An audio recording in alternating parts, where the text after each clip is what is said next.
Hola a todos, soy Rocío, miembro del grupo CIAC, el cual significa Práctica, Supervisión e Investigación en el ámbito clínico. El día de hoy tenemos el agrado de entrevistar a una licenciada en Psicología Clínica por la Universidad Peruana de Ciencias Aplicadas, quien nos compartirá su experiencia y conocimiento orientado en la intervención clínica basada en el enfoque contextual. Ella cuenta con formación en terapia de la guía conductual y entrenamientos intensivos en mindfulness, terapia de aceptación y compromiso, psicoterapia integral de pareja y en protocolos de exposición prolongada para trastorno de estrés postraumático en DBT. Actualmente es maestrante en terapias contextuales y de tercera generación por la UDIMA, Universidad de Distancia de Madrid, e Itaca Formación. Asimismo, es miembro fundador del equipo Contexto, centro especializado en terapias contextuales, donde en la actualidad tiene los cargos de directora académica y de investigación. Y por último, mencionar que se desempeña como docente del entrenamiento especializado en DBT en el Centro Contexto y como mentora DBT en el intensivo por DBT Latinoamérica. Y bueno, sin más que decir, tengo el agrado de presentar el día de hoy a Lucía Dodero. ¿Qué tal, Lucía? ¿Cómo te encuentras? ¿Qué tal? ¿Cómo estás? Bastante honrada de que me quieran hacer esta entrevista. Siempre estoy dispuesta a ayudar en lo que pueda y ojalá pueda ayudarlos con esta entrevista. Sí, bueno, tenemos un par de preguntas, bueno, algunas preguntas que hemos recolectado a nuestros seguidores en redes sociales. Y la primera pregunta es que nos cuentes, bueno, no sé si te gustaría que te llame Lucía o de qué forma. Sí, Lucía, sí, no hay problema. Ok, Lucía. Entonces, la primera pregunta es que nos cuentes un poco sobre ti, cómo inició tu interés en la intervención clínica, ¿no? Y cómo fueron tus primeras experiencias como psicóloga clínica, ¿no? Un poco sobre eso. Am, Desde el momento en que decidí estudiar psicología, yo ya sabía que me iba a dedicar al área clínica. Y quizás esto se debe bastante a mi historia de vida, porque yo he sido consultante por muchos años y todas las intervenciones que he tenido con distintos terapeutas fueron muy malas. Me dieron distintos tratamientos que no estaban basados en evidencia y fue muy frustrante para mí. Me di cuenta que si bien estos terapeutas o psicoterapeutas o psiquiatras, psicólogos, tenían muchos años de recorrido, basaban mucho sus intervenciones en opiniones. Y creo que eso no es suficiente si estamos hablando de tratar vidas humanas. Entonces, cuando yo decido, obviamente, formarme como psicóloga, que claramente no fue después del colegio, es cuando mi inclinación fue de frente a hacer cosas basadas en evidencia y no a hacer pasar por lo mismo a mis consultantes por lo que yo he pasado, ¿no? Eh, no es suficiente basarnos en nuestras propias experiencias o opiniones. Creo que hay que basarnos en la ciencia, ¿no? Y en cuanto a mis primeras experiencias como psicóloga clínica, han sido bastante desafiantes, porque definitivamente de frente abordé con DBT y con consultantes con múltiples problemas, etc. Pero han sido bastante gratificantes y creo que ha sido un camino bastante bonito. He conectado muy rápido con los consultantes, quizás justamente por mi historia de vida y sé que es estar en el infierno y pasar por sin que necesariamente mis consultantes sepan, y creo que tampoco es necesario que sepan sobre mi historia de vida, pero creo que no cambiaría esas decisiones, no. Okay, muchas gracias, Lucía, por esa pequeña introducción sobre, bueno, sobre ti y sobre tus experiencias y la decisión de por qué decidiste estudiar psicología clínica, ¿no? La siguiente pregunta creo que está en mucha relación con esto y tal vez ya la has respondido un poco, ¿no? Bueno, era sobre cuáles son los criterios que te llevaron a optar por trabajar con el modelo DBT, aunque bueno, ya respondiste que era un modelo basado en evidencia, ¿no? Pero una pregunta también relacionada a esta es, ¿qué hace tan efectivo este modelo terapéutico, ¿no? Según tu experiencia. DBT ha seguido y aún sigue siendo rigurosamente estudiado, porque DBT en sí tiene siempre el lema de seguir la evidencia, lo que indica la evidencia, ¿no? Entonces constantemente se desafía a DBT en cuanto a su efectividad, en dónde sirve, cuánto sirve, cómo es que sirve, qué tanto puede llegar a servir, a qué poblaciones, etc. Y son tantas las investigaciones ya desde los años 80 que se mejora el modelo a través del tiempo. No es igual el modelo a cuando salió, ¿sí?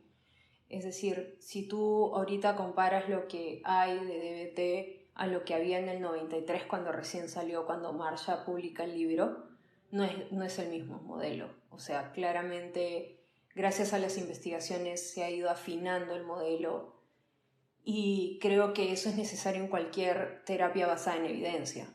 No quedarnos con lo primero que salió, ya qué bien, esto funciona, entonces nos quedamos con esto. Es seguir desafiando. Creo que justamente la ciencia siempre te hace dudar. De hecho, para eso está la ciencia. Si tú investigas, salen más dudas que certezas, ¿no? Y es eso.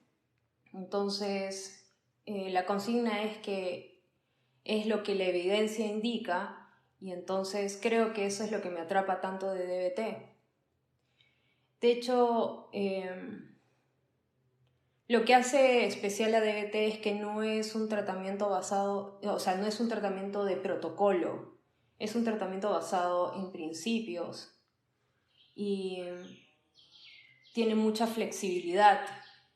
No es rígido, no son simples reglas a seguir sin evaluación.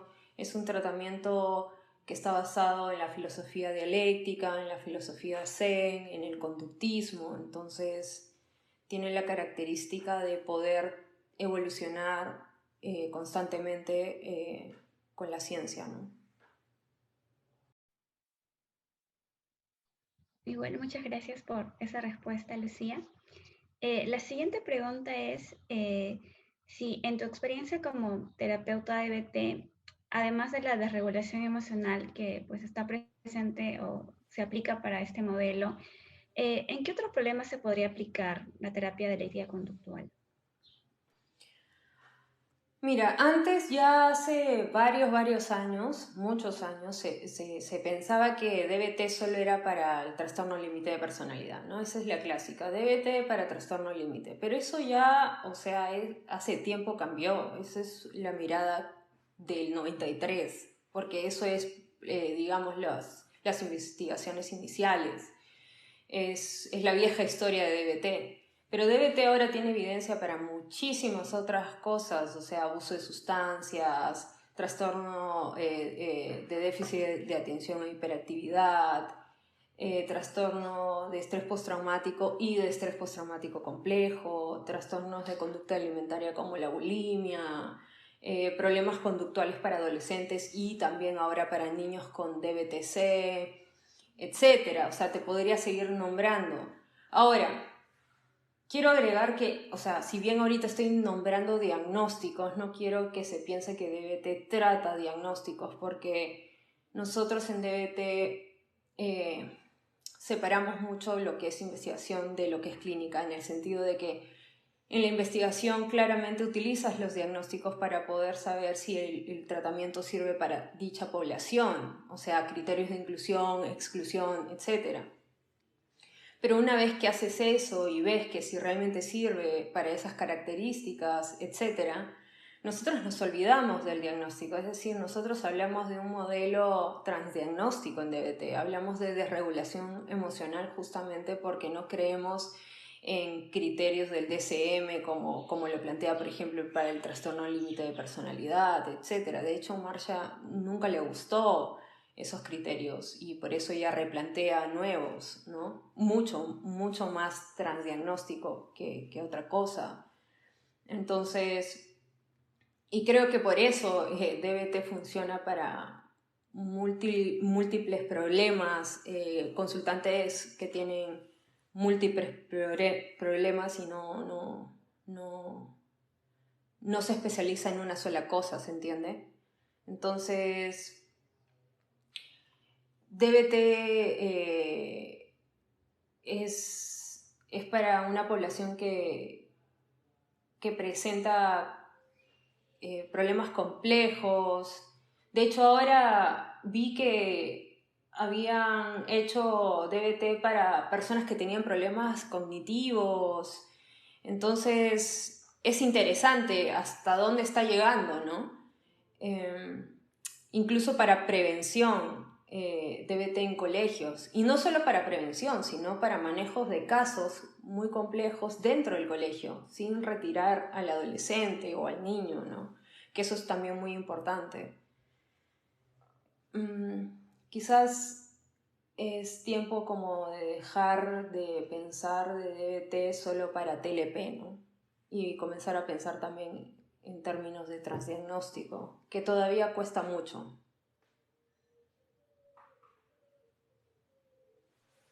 Lucía, a partir de lo que dices, me nace una duda, ¿no? Mencionaste una palabra que DBT se usa para diagnósticos complejos, o bueno, problemas complejos, ¿no?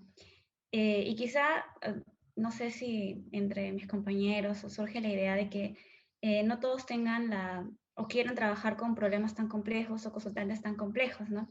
Entonces, DBT también se podría aplicar para, digamos, problemas más simples o personas sin vulnerabilidad emocional o en otros tipos de situaciones. ¿Hay investigaciones sobre eso Es que no está enfocado en eso, porque si tienes un consultante que no tiene un déficit de habilidades, no tiene una problemática tan compleja, no va a necesitar todo lo que implica DBT. DBT implica muchísimas cosas, que tenga terapia individual, o sea, entrenamiento de habilidades grupal, ¿se entiende? Es un montón de cosas, es una terapia bastante compleja y si no lo requiere, no es necesario. Es como... Yo siempre pongo estas analogías con los médicos porque siempre tratan de separar como lo psicológico de lo físico, ¿no? Pero podríamos hacerlo muy parecido. Es decir, si tú tienes, no sé, gripe, ¿no? Se sabe que la gripe es un virus que va a evolucionar y se va a ir y tomas algo simplemente para poder tolerar un poco el malestar de la gripe. No es que tomas algo para sanarte de la gripe, ¿verdad? Entonces, es como si tú tuvieras gripe, pero viene un doctor y te dice, yo sé que tienes gripe, pero igual te voy a dar antibióticos y te voy a dar esto y te voy a dar esto y te voy a... Cosas que son innecesarias para la gripe. No tiene mucho sentido. Si tienes una neumonía, tiene todo el sentido que te dé medicamentos, antibióticos, veas si te tiene que internar, etc. Pero si es una gripe no tiene mucho sentido. Es lo mismo con la terapia. No tiene mucho sentido darle una terapia que no necesita. Podría ser que algún consultante te diga, mira, yo sé que tengo las habilidades, yo sé que no necesito DBT, pero quiero fortalecer las habilidades que ya tengo. Podrías meterlo de repente a grupo de habilidades, pero ya es una decisión del consultante, sabiendo que no lo necesita, estando informado y sin necesidad de repente de terapia individual, pero no ofrecerle algo que no necesita, ¿se entiende? Eso es diferente. Ok, sí, Lucía, muchas gracias, sí comprendo. Bueno, la siguiente pregunta quizá también está un poco relacionada porque, pues, como mencionas, no se conoce que DBT es un procedimiento especializado y bastante complejo, ¿no? Porque requiere un grupo de entrenamiento en habilidades, terapia individual, coaching telefónico, supervisión también. Entonces, ¿crees que o consideras que se podría adaptar al contexto perhospitalario del Perú? Mira, el Centro Contexto, nosotros hemos estado en conjunto con el Hospital Noguchi tratando de implementar un programa de DBT, ¿sí? En el sistema hospitalario, obviamente, desde ya hace un tiempo. Y tenemos que tener en cuenta las distintas variables que van de por medio, ¿no? O sea, las dificultades que puedan haber, de qué se trata un programa de DBT estándar y si realmente con las variables que hay se puede implementar tal cual el programa de DBT estándar. Entonces, es una situación bastante compleja porque no siempre están, digamos, las situaciones ideales que uno quisiera tener. Y no porque la gente no quiera, sino porque a veces, o sea, las situaciones no son perfectas en la vida, no son ideales. Entonces, la pregunta está más en cuál es la posibilidad, si adaptar o adoptar el modelo. Esa es más la pregunta y seguir haciendo los esfuerzos necesarios y el seguimiento a ver cómo vamos avanzando en la implementación del programa hospitalario, ¿no? De DBT. De acuerdo a, digamos, a las posibilidades que se tenga, se adapta o se adopta, ¿no? Y cada uno tiene sus propias variables. Pero es bastante complejo. Lo que sí, no falta gente que tenga muchas ganas de hacerlo, que tenga muchas ganas de estar ahí, y realmente es toda mi admiración para todas esas personas que han estado ahí todo ese tiempo, con las que hemos estado, porque han tomado de sus horas libres, ¿no? para estar involucradas en el proyecto. Eso sí. Ok, gracias, Lucía. Bueno, ya saliendo un poquito de este tema, porque la siguiente pregunta creo que sí está relacionada con otro tema, pero es que algunas bases también del DBT son el budismo zen y la filosofía dialéctica, ¿no? ¿De qué manera intervienen ambas dentro de la terapia? Intervienen en todo el tratamiento, en realidad. Se necesita una mirada dialéctica de las cosas para no polarizarnos, ¿no? Entonces, para no irnos y aferrarnos dogmáticamente a una idea u otra, es encontrar la pepita de oro, lo válido, lo lógico que está diciendo la otra persona, así no estemos de acuerdo, así no nos guste, así no aprobemos. Y una vez que encontramos lo válido que está diciendo la otra persona, es encontrar la síntesis y poder ser efectivos. Y esa es para nosotros como la idea de ser flexibles cognitivamente hablando, ¿no? y conductualmente hablando, porque nos hace flexibles de manera conductual. Y el Zen, eso como resumen, ¿no?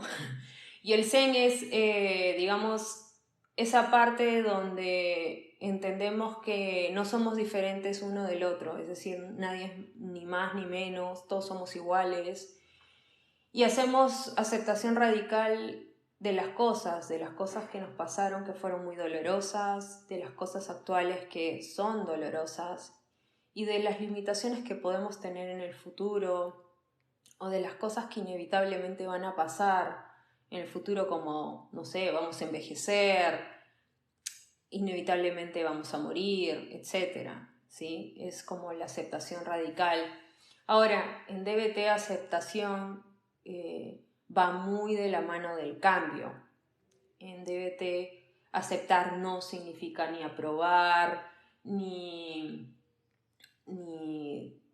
quedarse pasivo, ni no hacer nada, ¿no? Ni estar a favor, ¿no? Aceptar significa que acepto que la situación es tal cual es o que pasó lo que pasó, y una vez que puedo aceptar, recién puedo ver si puedo resolver el problema o si puedo tomar una posición diferente en la que estoy, o etcétera. Es decir, aceptación va muy de la mano del cambio, es mucho de tomar acciones. Teniendo en cuenta que DBT es una terapia en gran parte de resolver cosas, ¿no? Como también de tolerar el malestar, como de aprender a tener autogestión y autocuidado.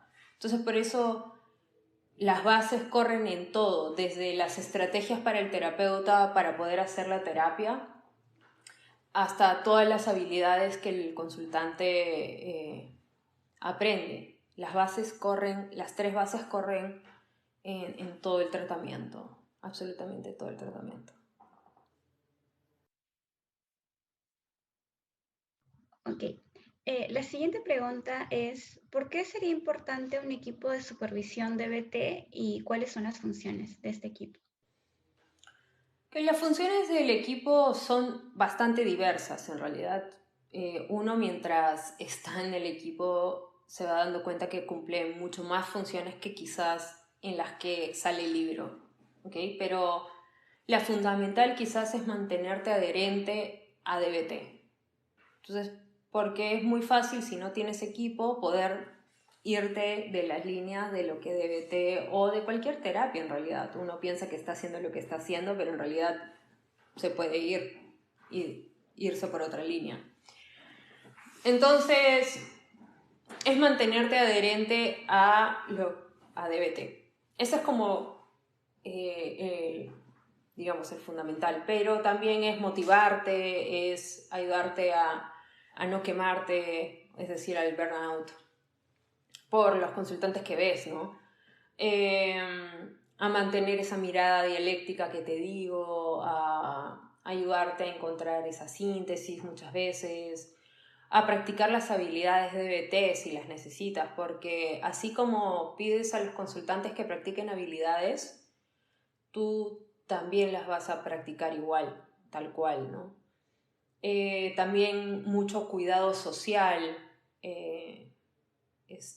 ilegal también, etcétera. Tienen múltiples funciones, pero esas son como las más básicas que vas encontrando al principio, ¿no? Hay algo que mencionaste, creo que también está relacionado con la siguiente pregunta. Bueno, mencionaste que los terapeutas de DBT pues también tienen que aplicar las habilidades que enseñan, ¿no? En base a eso, bueno, no sé si eso se podría llamar coherencia en lo que uno hace y dice, pero según tu experiencia, ¿qué cualidades debería tener un terapeuta de DBT, ¿no? Para poder aplicar el modelo, ¿no? Mucha flexibilidad, mucha flexibilidad, bastante tolerancia al malestar, ya que es importante tener siempre bastante apertura, por ejemplo, al feedback para mejorar las intervenciones que puedas tener, los aprendizajes, las supervisiones, porque hay mucha supervisión de por medio, compromiso para estudiar y seguir estudiando, no tomar muy a la ligera los cursos que se puedan llevar. Llevar un entrenamiento no te hace experto. De hecho, para ninguna terapia me parece, no solo para DBT. Y DBT es particularmente una terapia compleja, entonces requiere mucho entrenamiento y dedicación. Entonces, creo que, por ende, otra cosa importante es conocer tus propios límites personales, ¿no? Creo que esas cosas son como básicas.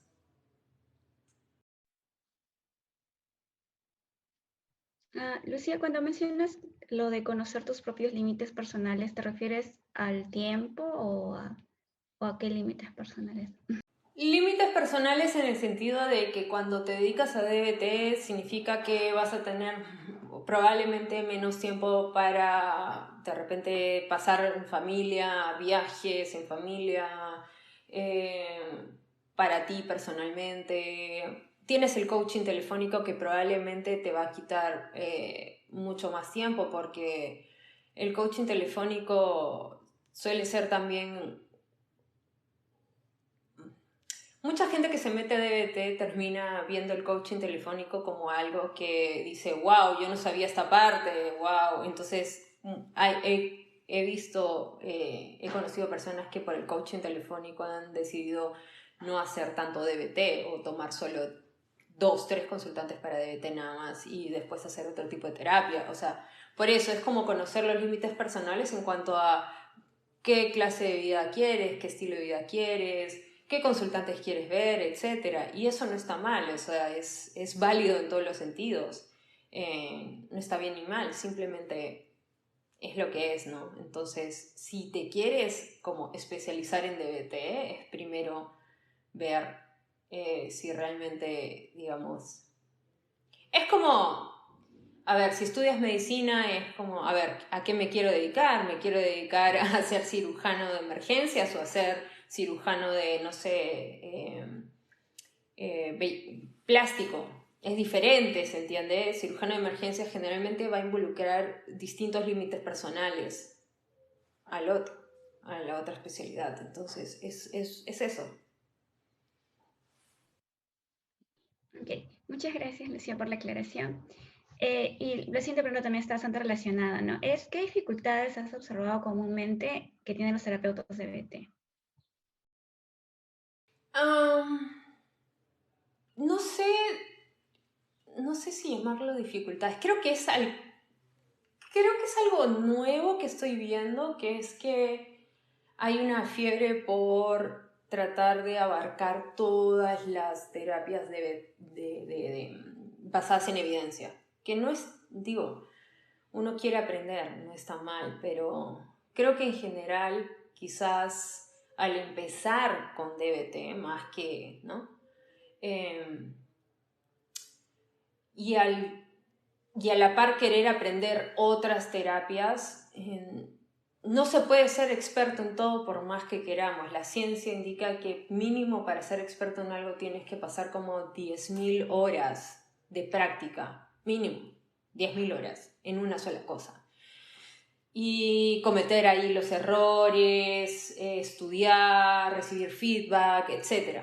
Entonces, nadie puede hacer 10.000 horas de cada cosa. Es decir, imagínate si haces DBT, AD, FAB, y así, y así, y así, y así. Entonces, nadie puede hacer 10.000 horas de cada cosa, físicamente hablando.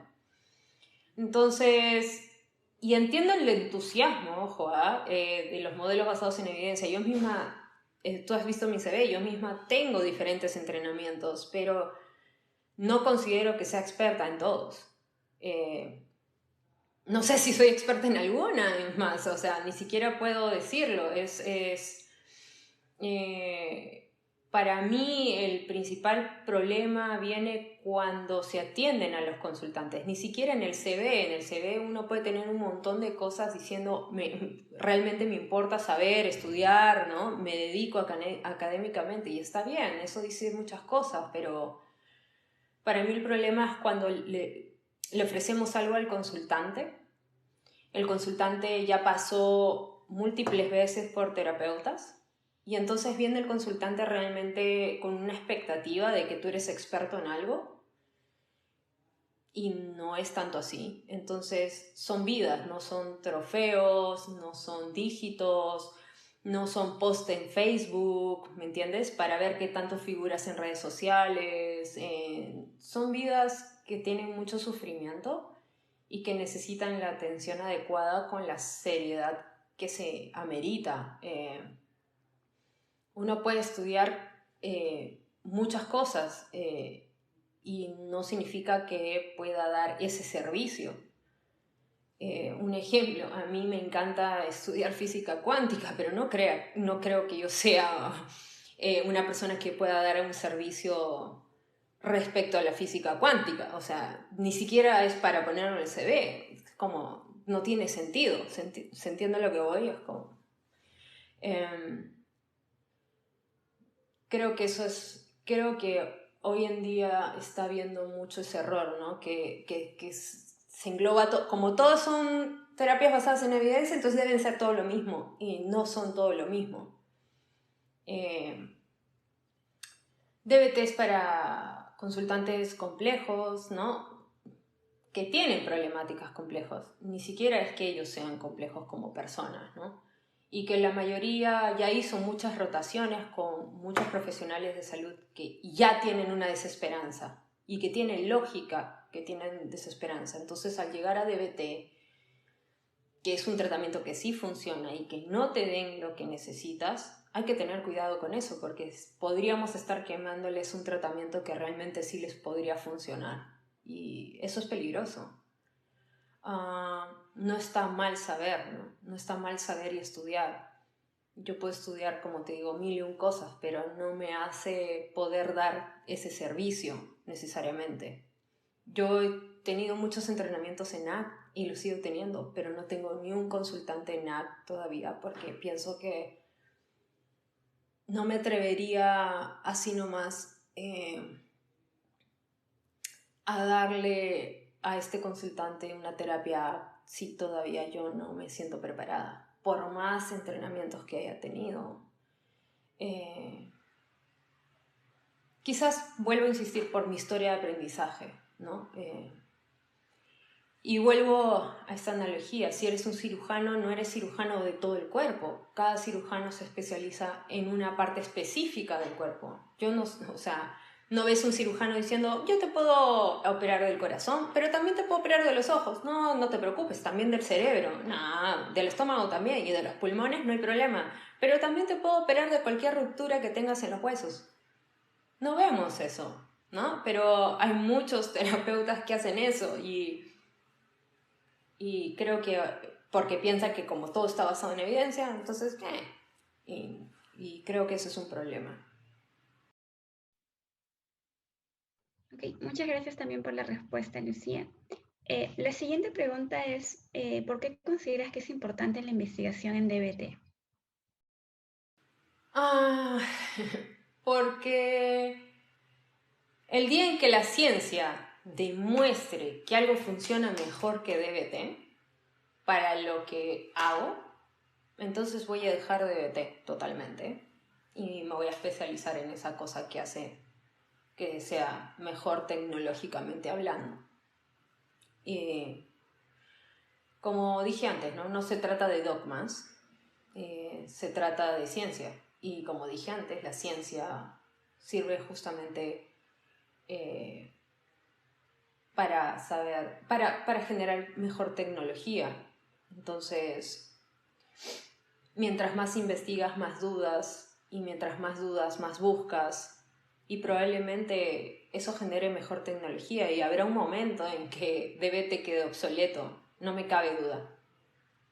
Ahora, por eso no se deja la investigación y sabemos que DBT carece todavía de afinamiento, ojo, si bien pensamos que es la mejor tecnología ahorita para las poblaciones que abarcamos, sabemos que aún falta un montón. No pensamos que ya llegamos al tope. Sabemos que falta mucho camino por recorrer y por eso es importante seguir investigando. O sea, no creemos en lo absoluto que es como, sacamos esta investigación, ya estamos fresh, 100%, no. Falta muchísimo. Recuerdo claramente haber estado, no voy a decir el workshop mejor, pero estuve en un workshop bastante importante con una persona que estaba sacando wow, ¿no? Y yo me senté con él después de un rato a solas, con otras 3 personas más del equipo, y no del equipo de contexto, de otro equipo de Estados Unidos, y me senté y le dije, creo que igual falta mucho, porque no me respondes esto. Y eso es lo interesante de DBT, que puedes ser capaz de no solo dar feedback y que la persona no diga, pero ¿cómo me estás criticando lo que recién estoy lanzando? Sino dar feedback y decir, todavía nos falta, todavía tenemos que seguir, esto es grandioso, pero falta, ¿entiendes? Quizás estamos en el camino correcto, pero falta y tenemos que seguir. Relacionada a la pregunta anterior, y bueno, tú sabes, también mencionabas que eras directora, creo que del área de investigación, de contexto, ¿no? Entonces, relacionada a esa pregunta, ¿qué tipo de temas se suelen investigar en contexto, ¿no? Si nos podrías comentar un poquito sobre eso. Cuando abrimos el área de investigación, empezamos con ver DBT estándar. DBT estándar, un año lo hicimos y además con seguimiento. Ahorita actualmente estamos escribiendo el artículo, la población fue consultantes con desregulación profesional. O sea, digamos, un clásico de DBT que se hace. ¿Por qué hicimos eso? Porque hemos visto que en Latinoamérica casi no hay investigaciones de DBT y lanzarnos a hacer algo como experimental o extraño cuando ni siquiera hay una investigación base clásica de DBT estándar nos parecía quizás muy arriesgado o no tenía mucha lógica. Entonces empezamos con esa y ahora estamos escribiendo el artículo. Y lo segundo es que ahora estamos viendo de hacer DBT, pero con población de estrés postraumático, ¿sí? Pero por el tema de la pandemia, esto se frenó un poco y entonces estamos reescribiendo el procedimiento a seguir, porque claramente debido a que estamos en temas de virtualidad y etcétera, las cosas cambian, ¿no? Y en investigación tienes que ser muy riguroso, digamos, con los protocolos a seguir, etcétera. Entonces, ahora, sabemos que para hacer investigación se necesita un presupuesto, entonces lo hacemos con bastante calma porque nadie nos genera el presupuesto más que nosotros mismos. Entonces, lo hacemos con calma, tenemos integrantes de contexto que les gusta la investigación y que apoyan a la investigación. Entonces, en base también a nuestros tiempos vamos avanzando, ¿no? Pero sí, vamos lento, pero queremos hacerlo bien. Preferimos hacerlo lento a que apresurarnos y sacar datos que no sean fidedignos o estén mal hechos, ¿no? Muchas gracias, Lucía, por compartir esa información con todos nosotros. La siguiente pregunta, no sé si sea un poco comprometedora, pero espero la puedas responder, es ¿qué centros recomendarías para la formación de DBT en Perú? En realidad, más que a mencionar centros, yo diría que actualmente hay muchos centros que dan formaciones de DBT. Y voy a decir a nivel latinoamericano, porque ahora con la pandemia como que las fronteras se han visto bastante borrosas, como ya no hay esto de, pucha, no puedo irme hasta tal sitio, ¿no? Que no sé qué, bla, bla. En realidad ahora hay una mayor facilidad para acceder a los cursos. Ahora, igual, hablando de Perú, también hay varios centros que dan formaciones.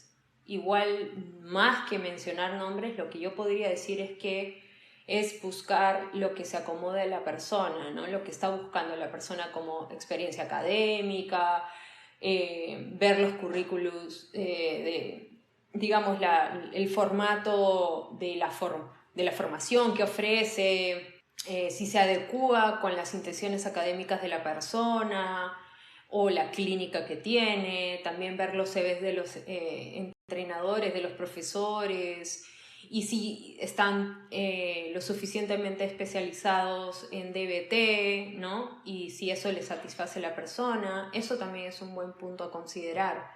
Todos estos criterios creo que en algún punto yo los tomaría a consideración para meterme en alguna formación, ¿no?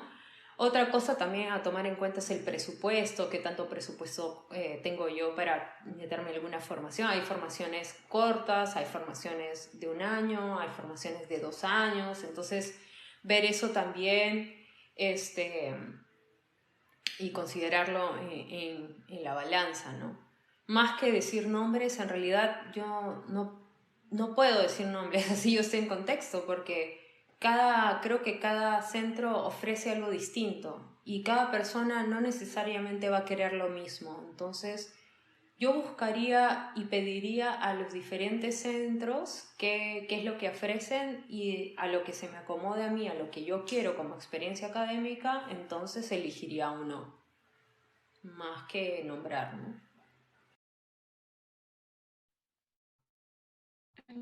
Lucía, muchas gracias. Igual, la última pregunta ya es un poquito más general, ¿no? Sobre ¿Qué le recomendarías a los estudiantes que quieren iniciar su formación en este modelo, ¿no? En DBT. Que se hagan diferentes preguntas antes de tomar la decisión. Por ejemplo, ¿es DBT la terapia que los va a ayudar para la población que quieren ver? ¿No? ¿Es DBT la terapia que los convence en cuanto a la ciencia, lo que la ciencia dice?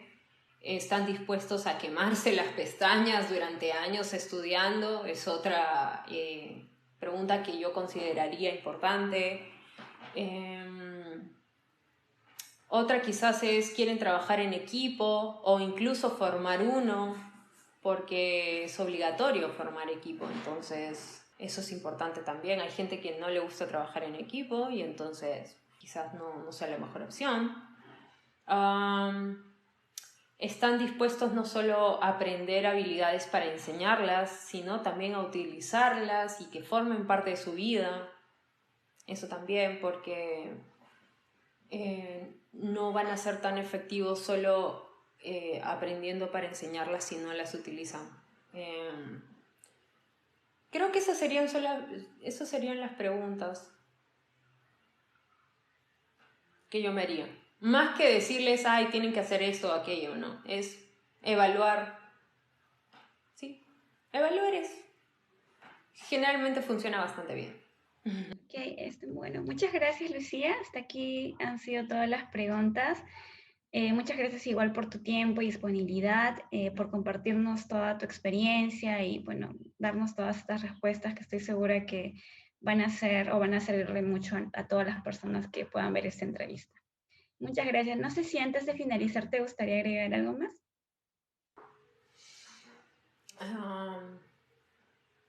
No sé, solo a las personas que recién se vayan a formar en cualquier terapia, decirles que sea la terapia que sea basada en evidencia, esa es la primera. Y la segunda, que no se olviden que las personas que tratamos son justamente eso, ¿no? Seres vivos que sufren y que son como nosotros, iguales. Porque nosotros seamos terapeutas no significa que seamos diferentes. Somos tal cual, igual.